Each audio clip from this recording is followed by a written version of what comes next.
Hey UConn Nation, it's KK Arnold here. If you're looking for the latest UConn women's basketball content, go subscribe to Listen Up to Phil and Ryan. Go Huskies! Phil and Rye on Listen Up, and Rye, we're still here. We didn't disappear, right? And today, I appreciate you joining me on this Thursday, July the 17th, as we're nearing August. Before you know it, a brand new season. That's what I tell you every episode. We thank you guys for joining us once again. Subscribe, comment, and like. I know, Rye, you told me it's kind of the dead part of the off season. It's not a lot going on, but last night, I tuned in to ABC. Shout out to Shane Gillis for hosting the ESPY Awards, a great night in sports, the annual ESPY Awards. And Ryan, I didn't really expect it. I'm kind of guilty of that. But here we are. The best team of finalists was none other than the UConn Huskies women's basketball team. Although they didn't come away with the award, I think they should have, mind you. I might be a little bit biased on that one, Ryan.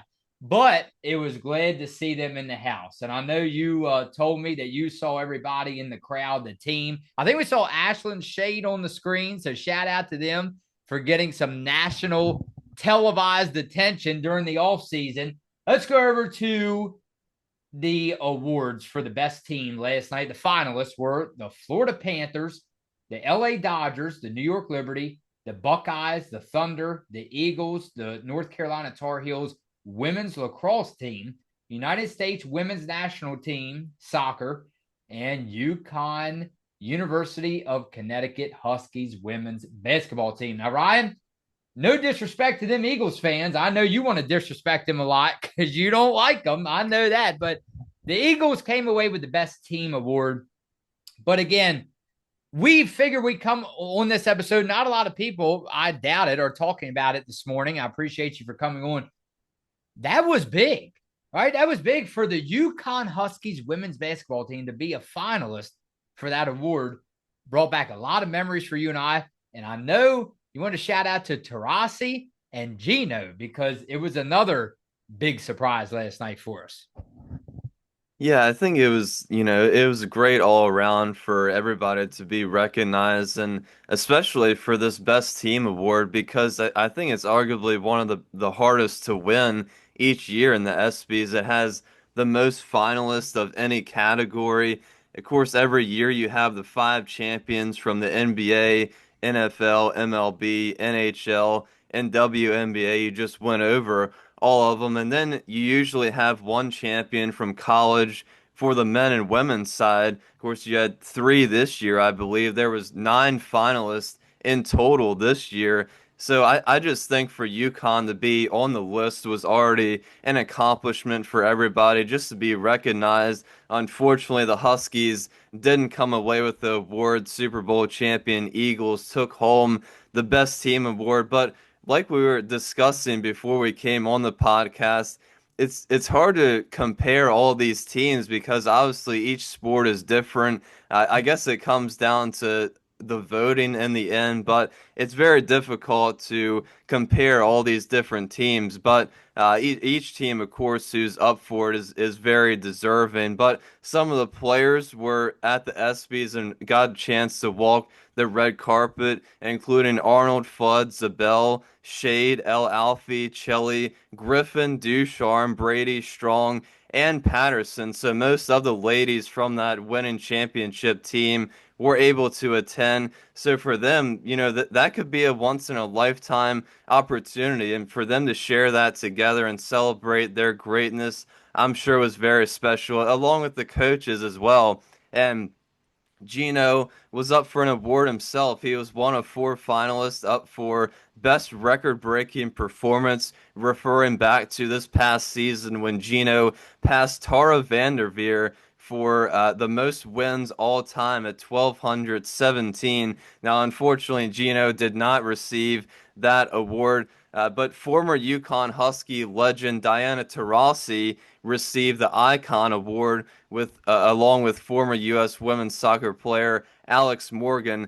and that award honors their exemplary work in athletics. And former recipients include Kobe Bryant and Nick Saban. So Taurasi and Morgan certainly joined some very elite company there. So it was very nice to see a lot of Huskies there, the coaches, players, Taurasi getting that award. So I think all around, even though Geno and the Huskies didn't come away with those awards, I think for them to be recognized and to be there was a big win for everybody.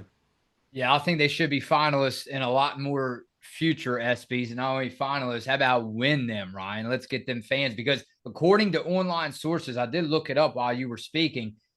Here's a more detailed breakdown. It says, so it consists of nomination committee, and then you have the fan voting. So Ryan, I think that's important because it plays a role in determining the winners, obviously, but it ensures that obviously the committee plays a role and has a voice in this. Not only that, I think it's more important the fans play a role in who wins these ESPYs. I thought it was just a committee. So I'm glad that the fans out there, no matter if it's any sport, obviously so many different sports were honored last night. I think it's very important for the fans to have a big say in who wins these awards. Because Ryan, when you think about it, who's paying the bills? Who's putting the food on the table? You know, if it wouldn't be, I talk to you about it all the time. If it wouldn't be for the full stadiums or the arenas, whatever it is, where would the money be coming from? You know, where would the finances be coming from? Yeah, I agree, and certainly you can vote on every category, I believe. So it is Mhm. nice for the ESPYs to do that every year, where all the fans can vote for whatever category, team, or player they want to. And yeah, I think it's pretty good that they get to vote on all that, and hopefully get to see their favorite team or athlete come away with an award, whoever they choose to vote for. All right, Rye's favorite part of the show, Jason D'Amico. Brother, I like your new profile picture, by the way. He said, "Oh, my Egyptian goddess of fire." My gut tells me that the game is going to slow way down for her this year. I believe she's going to be a powerhouse and a huge outlet for Sarah Strong and AZ. Peace. And if I have to remind you, Ryan, this was going back 3 days ago to our episode. Analyst describes how Huskies El Alfie can elevate the team.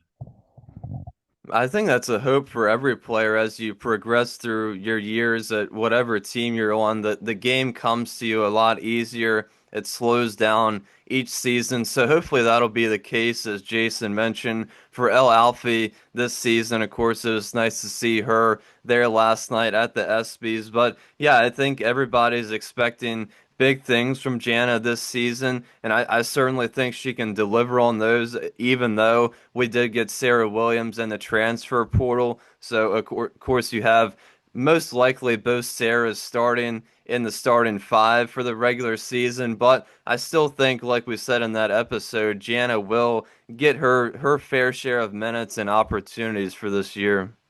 Just me said last year, Jana was wide open many times at the top of the key. Ajana was wide open many times at the top of the key. If she can develop a good mid range shot, then UConn has a chance to repeat. Oh, big take. Yeah, like I said in that episode, I hope she's working on some of her offensive abilities throughout the off season. Of course, there's always room to improve for every player out there, but I think for Jana, because of her height, she's already a fairly decent rebounder and defender. But if she can work on those offensive skills, not only around the painted area, but like they just said, if she can step back towards the mid range. Not sure about shooting 3 pointers, but if Jana starts knocking down 3 point attempts like Sarah Williams and Sarah Strong can do, that would certainly be amazing to see that. And Ryan, how about one more? Michelle Lawson, or I'm sorry, Michael Lawson said Jana is going to have to shoot the ball. Next year, teams are going to double Fudd and Strong. Teams are going to give her room to shoot. Defensively, it will make the press a lot different for opponents. And then pair this with one more. Bill Nichols said Ice Brady is the big losing minutes. Yeah, I would probably agree with that. It certainly would seem like Ice Brady would probably be the odd player out. And of course, you have Ayanna Patterson hopefully coming back from injury this season. So, Patterson is another option there off the bench that Geno has to work from. So, it's good to finally have depth at the forward position because we didn't really have it for a couple years there. We didn't really have a reliable big or certainly two reliable forwards down there in the paint and the starting lineup that we can rely on every night. And certainly we're gonna have that this year, not only in the starting lineup but coming off the bench as well. But yeah, it'll be interesting, just like every other season, to see how all the minutes are dispersed among all the players. All right, Ryan, listen to this one here. The measure of achievement is not winning awards. Talk about the ESPYs. It's doing something that you appreciate, something you believe is worthwhile. And it really makes you think, why is the ESPYs really celebrated every year? It's Phil and Rye on Listen Up.